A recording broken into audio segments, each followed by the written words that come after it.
Sekian detik mata gue gelap. Setelah gelap sekian detik, piring itu pecah. Piring yang dicuci. Piring dicuci pecah, tapi sosok bini gue gak ada.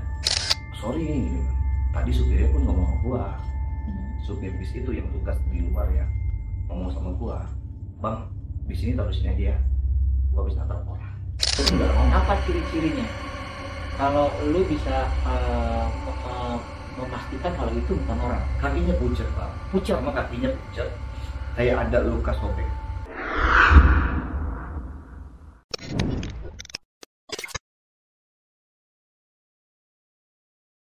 Halo, assalamualaikum warahmatullahi wabarakatuh. Kembali lagi sama gue, Yudi Hacer. Bob Ensis, kali ini konten gue mungkin agak berbeda, teman-teman. Di konten gue ini, gue menyuguhkan sebuah podcast horor untuk kalian semua. Ini gak kalah serem dari eksploitasi gue yang biasanya gue upload. Dan saat ini, gue sudah kedatangan narasumber. Kebetulan beliau adalah vokalis dari band gue sendiri, teman-teman. Namanya Derry. Derry ini pernah punya pengalaman horor, yaitu 1 tahun diteror oleh hantu. Jadi Bob, Derry ini selalu diganggu di saat dia bekerja. Itu selama setahun. Yang di awal dia ditemukan sosok anak kecil dari dalam bis berlarian. Pintu bis itu bisa terbuka sendiri, padahal pintunya adalah pintu hidrolik. Yang kedua, dia didatangi sampai ke rumah oleh sosok makhluk yang mengaku kalau makhluk itu adalah korban tabrak lari dari si bis tersebut. Nggak sampai di situ. Wah, ini ngeri banget, Bob. Oke, kita langsung aja ke narasumber kita. Oke, Der. Gimana kabarnya? Alhamdulillah sehat. Padahal sering ketemu ya. Cuman lo punya cerita horor, gue jadi punya ide nih buat bikin podcast ini. Ini berawal, ini perdana ya teman-teman ya, ini perdana banget. Jadi vokalis gue ini teman-teman, dia punya cerita horor yang sangat, menurut gue sih serem banget. Lu katanya pernah diteror sama hantu selama setahun, bener gak sih? Sebenarnya kejadian itu berturut-turut sebenarnya. Tapi benar. Benar, Oke. tapi berjeda gitu pak. Karena sebenarnya itu kejadian di tahun 2014.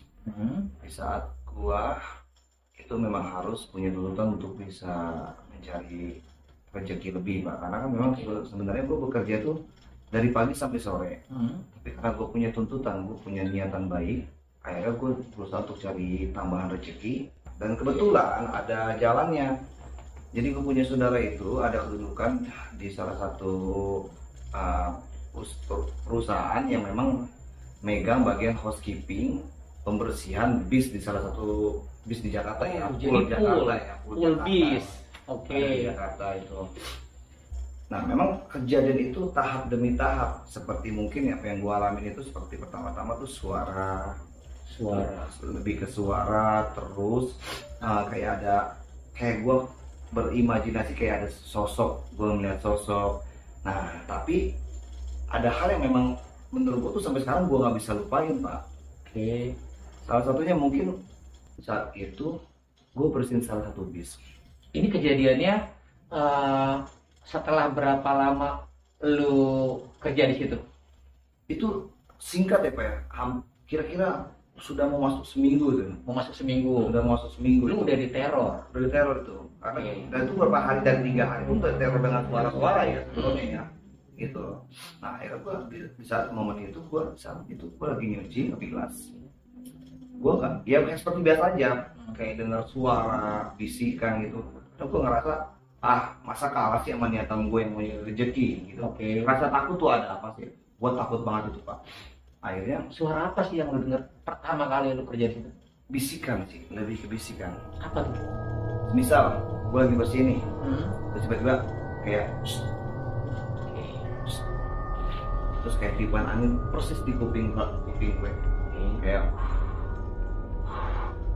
coba pak, kalau kayak gitu kan gue lagi sendiri, posisi malam gelap ya kan, bis semua pada mati kondisinya berjejer gitu, pala kan pasti besar ya kan. Iya. Nah Merinding lah ya. bukan merinding lagi, ini tuh gue cerita merinding karena gue ingat momen itu saat itu kan. Nah akhirnya gue satu momen itu gue bilas bagian bilas di salah satu bis. Di saat gue membilas bilas bis, pas banget sebelum pintu masuk bis itu gue lewatin, pintu bis itu posisinya tertutup Pak. Lu bayangin bis itu kan hidrolik ya, hidrolik dia nggak bakal bisa terbuka kalau misalkan tombol hidrolik nggak bakal. Iya. Pas gue mau dekat bis itu, pintu itu, tiba-tiba hidrolik itu bukanya bukan kayak buka cuma set, digedobrak, plak, langsung terlok gitu, setelah nggak sampai situ Pak, habis didobrak, apa yang terjadi gue lihat? Ada anak kecil 2 hari dalam Pak. Itu jelas banget, anak kecil 2 hari itu. Lewat di depan. Lewat di dalam bis itu, setelah pintu didobrak itu ya, kepala gue gede di situ. Wah, udah gue pikir, ya udah memang dia ada. Gue cuek. Gimana perasaanmu saat itu? Aduh, kepala gue gede Pak sebenarnya. Kayak merinding gitu ya. Kepala gue gede, bulu merinding. Tapi mau gimana karena gue punya tanggung jawab di situ kan. Masa dia gue tinggal, yang ada nanti belang. Ya kan, bilasan itu kan kalau nggak dihabisin semua pasti belang, habis belang bersih, belang kotor. Terus berjalannya waktu, pekerjaan gue terus seperti itu. Ada momen yang lebih parah lagi saat itu. Gue bekerja seperti biasa dengan godaan-godaan, satset, tiupan angin atau suara-suara yang bikin bulu-bulu merinding. Itu setiap hari? Iya Pak. Setiap hari? Itu di momen jam-jam sekitar jam 12-an, hampir setengah 1. Di atas jam 12? Di atas jam 12, itu pasti terjadi di atas jam 12. Nah, pertama momen di satu hari, pulang nggak terus, sekitar hampir jam 3 gue pulang. 3 pagi? Jam 3 pagi gue pulang. Jam 3 gue pagi pulang seperti biasa. Pas sampai rumah, gue baru buka pintu, gue tutup pintu. Belum gue bilasan, belum gue ganti baju, tiba-tiba ada yang ngetok pintu gue Pak. Di rumah? Di rumah. Dia ngetok pintu gue. Aduh gue pergi. Dia ngetok pintu gue terus, udah pikir temen gue nih, ya kan, karena kan memang gue jalan kan sekitar 3 orang di belakang gue kan. Ada apa nih kan? Terus gue buka, lupa. Itu sosoknya orang, mukanya aneh. Jadi mata yang sebelah kiri ada, mata sebelah kanannya di bawah, bibir bawahnya menyentuh sini, tapi darah udah di mana-mana. Jelas itu gue.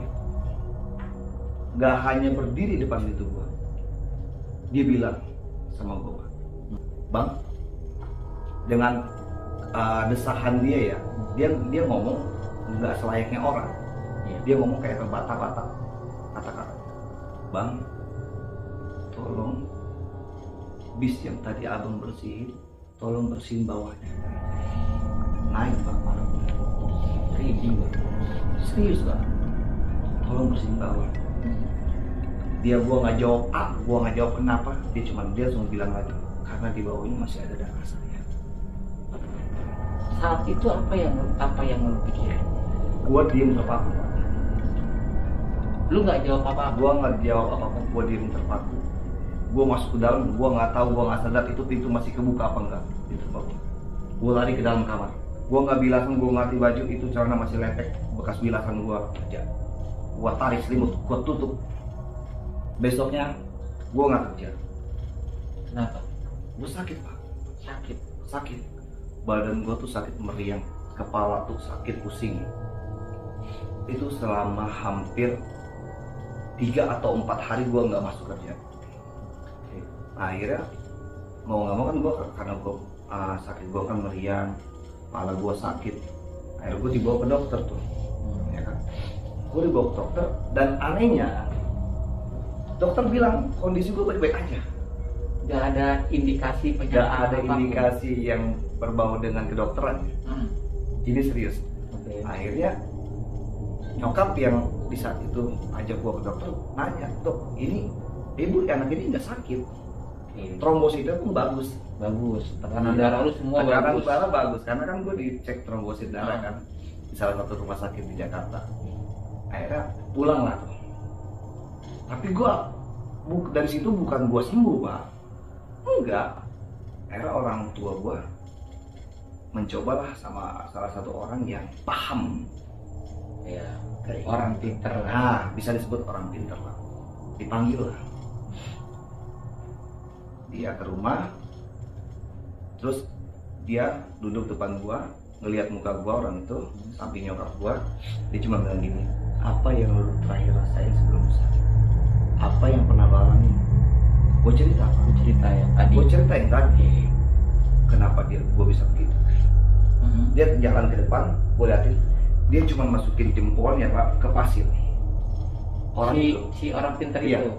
kalau gundukan pasir yang biasa buat kucing ya kan, Oke, ya. dia masukin kukunya tuh, dia masuk ke dalam muka gua, dia ambil pasirnya, dia semprot ke muka gua.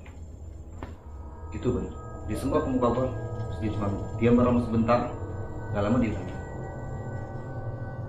apa yang lu temuin sebelum lu sakit? Ada pesan gak? Ya gua jelasin apa yang gua jelasin tadi. Iya. Dia mesen gini-gini. Ya udah. Masih inget gak bisnya nomor berapa? Bis apa? Masih. Ya udah. Laksanain malam. Keempat harinya gue masuk kerja. Oke. Yang gue inget bis itu. Langsung lu kerjain. Gue kerjain. Pas gue lihat, ini bisnya.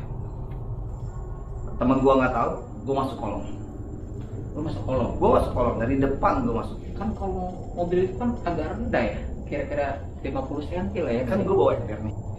Udah gue masuk ke dalam, gue bersihin tuh asnya semua. Berarti lu ngebersihinnya sambil tiduran. Celentang gitu udah. Gitu. Lu tau apa yang terjadi saat gue bersihin? Apa tuh? Saat gue bersihin melihat kanan kiri pak, di sekeliling bis itu kaki semua pak. Kaki. Iya. Kayak ada orang yang merhatiin gue. Itu kok merinding ya? Itu Maksudnya kejadian. potongan kaki. Kaki kayak kaki orang ngeliatin gue tuh lagi bersihin, tapi dia nggak jongkok. Paham nggak? Gue lagi celentang. Iya, gue paham. Pas gue liat ke kanan, kok kaki? Kayak berdiri gitu. Berdiri. Dia berdiri. Gila, gue merinding. Ada kaki. Gue bilang itu, gue pikir teman gue. Ya nggak, ya kan? Oke. Gue panggil. Lu nggak pindah ke sana? Diem aja. Gue imajinasi. Ini pasti kemarin buat ini. Tapi lu nggak berusaha buat ngeliat? Enggak. Karena buat gue pun nggak mau. Apa ciri-cirinya? Kalau lu bisa memastikan kalau itu bukan orang. Kakinya pucat pak. Pucat? Sama kakinya pucat. Kayak ada luka sobek. Terus yang bikin gue yakin, gue tegur dia nggak nyaut. Karena gue pikir dia teman gue kan. Gue mau tanya nih, di saat lu ngebersihin, emang lu ngelihat ada bercak darah di situ? Atau apa? Posisinya kan gelap di kolong pak. Kan lokasi pembersihan itu nggak ada lampu. Gelap banget ya. Nggak ada lampu di kolong. Lampu itu cuma ada beberapa titik doang. Di saat yang gue bersihin itu di situ tuh nggak ada lampu sama sekali. Gelap. Pokoknya yang gue tahu gue harus bersihin. Terus tahu yang jadi badan gue enak. Udah enakan badan lu? Enak. Pas lu abis cuci Itu gitu? enak. Akhirnya besoknya gue pulang seperti biasa. Besoknya gue datangin ke orang itu. Tapi kejadian itu cuma sekali? Apa masih? Belum pak, itu baru tahap awal. Mungkin kalau ibarat kata kita baru ketemu, saya baru ketemu bapak nih, belum ketemu teman-teman bapak. Iya. Gitu kan. Nah, akhirnya Tapi ada kejadian-kejadian lagi setelah itu? ada. Sudah sehat tuh ceritanya kan, sudah sehat seperti biasa, masuk normal seperti biasa, tapi tetap dengan gangguan. Karena memang tempat itu pak, kebetulan memang lokasinya angker.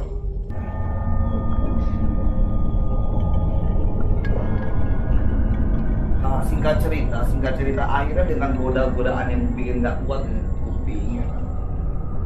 Terus lihat sosok, sorry pocong. Iya. Terus Di lokasi itu? terus itu, tapi beda spot ya. Karena setiap spot itu rata-rata gelap. Iya. Gelap. Bis itu rapat-rapat. Sosok pocong. Terus gua pernah yang namanya di suara, maaf nih suaranya kayak gini. Pas gue tengok ke belakang nggak ada apa-apa, tapi gue tengok ke atas tuh cuma mata merah dua. Mata merah dua? Tinggi banget pak, melebihin dari pohon kelapa itu. Sosoknya setinggi pohon kelapa? Lebih dari pohon kelapa. Kalau itu terjadi gue akhirnya dengan trauma apa yang gue sering gue lakuin, akhirnya gue bekerja dengan memakai headset saat itu. memutuskan gue untuk pakai headset, bawa headset dengan HP gue kan, gue plastikin kan. Terus setel musik supaya lu nggak ngedenger hal-hal itu lagi. Gue pikir aman dong. Dengan adanya itu aman, ya kan? Ternyata di saat tugas lagi, saat gue lagi nyapu Pak, persis gue lagi nyapu. Di situ tuh kayak goyang gimana sih? Kita kayak ada di dalam perahu. Kayak digoyang. Nah, kanan kiri gitu. Gue tanya sama gue, lu pada isu banget gue lagi digoyang-goyangin. Nah, lu kan di atas, kan gue di bawah bersihinnya. Jadi 2 spot itu ada yang di atas, yang di bawah. Lu kan di atas, gue di bagian cuci biras kan di bawah, ya kan? Siapa yang kesana? Nggak ada yang kesana gitu. Gue tuh diem lagi tuh Pak, gue sempat diem. Akhirnya gue berinisiatif nih, nanya sama juru parkirnya yang ada di pool itu kan. Gue bilang, Pak, sorry Pak, gue cerita nih Pak sama orang itu juru parkir. Gue tadi di bis itu gini Pak. Tadi supirnya pun ngomong ke gue, supir bis itu yang tugas di luar ya, ngomong sama gue, Bang, bis ini taruh sini dia. Gue bisa tahu. Jadi bis yang gue bersihin di dalam tadi, gue nabrak naras orang juga. Sambil berjalan waktu hampir mau setahun, akhirnya tujuan gue kan udah sedikit terkumpul Pak, ya kan. Nah akhirnya merit lah tuh ya. Merit tuh, tapi merit gue nggak meninggalkan pekerjaan malam gue itu. Tetap gue kerja di situ. Berjalan, ada momen lagi Pak. Apa tuh? Jadi gue nyuci mobil kayak biasa lah ya kan. Terus pulang ceritanya, mau subuh kalau nggak salah. Itu baru gue merit seminggu. Pasca gue merit kan gue masih bekerja. Akhirnya gue pulang seperti biasa. Pas gue buka pintu, bini gue lagi nyuci piring. Kamu ngapain nih nyuci piring malam-malam? Itu piring pegang. Tapi dia diem aja. Sampai 3 kali gue tegur begitu, ada 3 kali gue tegur. Neng, kamu nggak ada kuping? Aku tanya, kamu ngapain cuci piring malam-malam mau subuh ini? Dimana? Dengan kesal hati, akhirnya dengan berbagai pengalaman yang gue alami, kejadian-kejadian itu gue jadi menyangkut pautkan ke sana Pak. Hal-hal kayak gitu, akhirnya gue gini, Neng, ini kamu bukan. Gue tuh begitu, kamu bukan. Tapi saat itu lu yakin itu bini lu? Yakin, orang sosok kan persis. Dia tampak dari samping sebelah kanan, karena kan dia mau cuci piring seperti ini, gue dari samping, dia cuci piring begini. Oke, berarti dari samping ya? Iya, dari samping. Itu bini gue Bang. Akhirnya gue bilang gini, Neng, ini kamu bukan. Gue cuma tegur, Neng, ini kamu bukan. Kalau ini bini gue mau pakai lu subuh ini.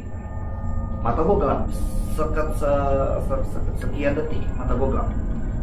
Setelah gelap sekian detik, piring itu pecah. Piring yang dicuci Pecah, tapi sosok bini gue gak ada. Gue bergegas dong ke kamar. Terus gue buka pintu, bini gue lagi tidur Pak. Tapi lu yakin kalau bini lu itu yang nyuci piring? Iya, jelas sosoknya dari samping. Tadi sebelum kita ini teman-teman, sebelum kita bikin cerita ini, gue pernah ngomong juga sih di belakang tadi, di belakang sama Derry, kalau katanya lu pernah pas mau berangkat kerja dicegat sama kuntilanak. Itu gimana ceritanya? Jadi kan kalau misalkan menuju ke tempat gua kerja itu kan memang ada gang kecil Pak ya. Gangnya kecil karena sebelah kiri. Sekecil apa gangnya?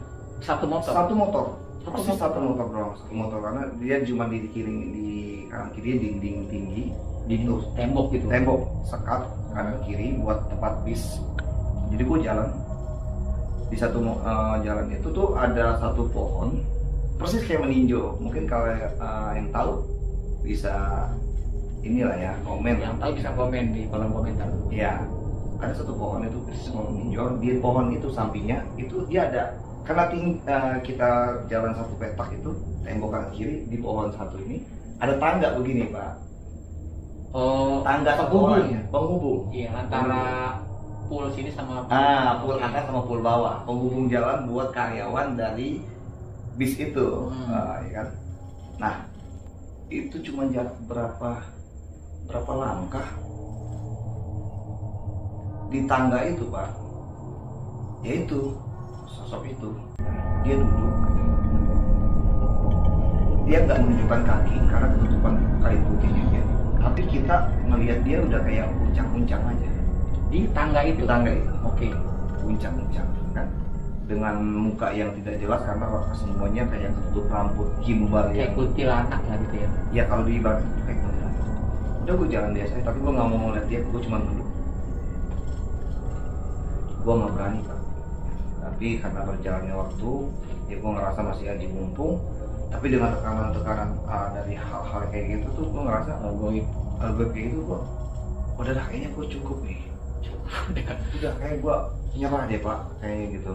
Jadi emang selama setahun teman-teman, selama setahun Dery ini selama kerja selalu diganggu.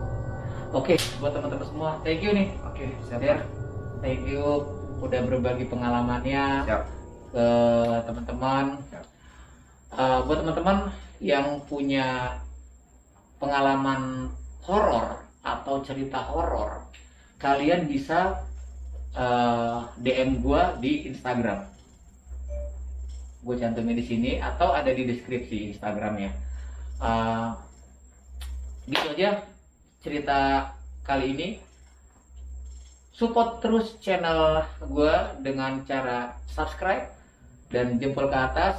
Jika memang kalian suka dengan konten ini, kalian bisa share ke teman-teman kalian. Gua Yudi HCR pamit undur diri. Assalamualaikum warahmatullahi wabarakatuh.